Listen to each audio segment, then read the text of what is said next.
Praise the lord. ఈరోజు వాక్యాంశము యోబు గ్రంథం 22వ అధ్యాయం 8వ వచనం.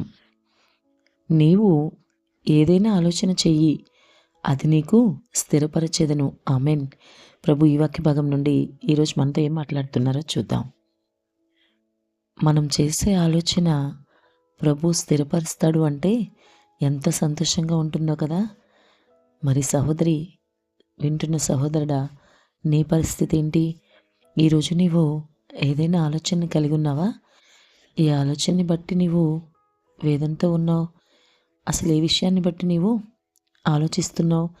నీ ప్రతి ఆలోచన నీ ప్రభువు స్థిరపరుస్తాడు అని నీకు తెలుసా? ఆయన నీ ఆలోచనలు సఫలం చేస్తాడన్న భరోసా కలిగే నీవు జీవిస్తున్నావా? నీ ప్రభువు నీ పక్షంగా ఉన్నప్పుడు ఆయన నీకు అన్ని విషయాల్లో దీవిస్తారు. తప్పకుండా అన్ని విషయాలను సహాయం చేస్తాడు. ఆయన నీ పక్షంగా ఉండడమే ముఖ్యమైన విషయం. ఉన్నారా లేదా ఆలోచించి ఒకసారి. నీ ఆలోచనలు సరిగ్గా ఉంటే మాత్రం ఆయన తప్పకుండా వాటిని స్థిరపరుస్తాడు, నీ పక్షంగానే ఉంటాడు. వాక్య వ్యతిరేకంగానే మాటిమాటికి చేసుకుంటూ ఆయనకి ఇష్టం లేని కార్యాలే చేస్తూ ఉంటే ఆయన ఎంతమాత్రం నీ పక్షంగా ఉండడు. ఒకసారి ఆలోచించు. దేవుని కోసం నీవు మంచి ఆలోచనలు ఎల్లవెళ్ళా కలిగి ఉండాలి.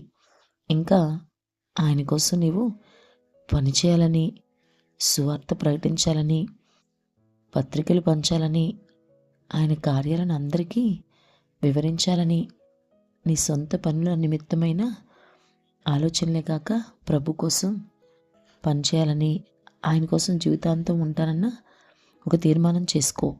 ఇలా ప్రతిదీ కూడా నీ ఆలోచన స్థిరపరుస్తాడు ఆయన. నీ ప్రతి ఆలోచన నీ ప్రభుతో పంచుకో. ఆయన దాన్ని తప్పక స్థిరపరుస్తాడు. ఆమెన్.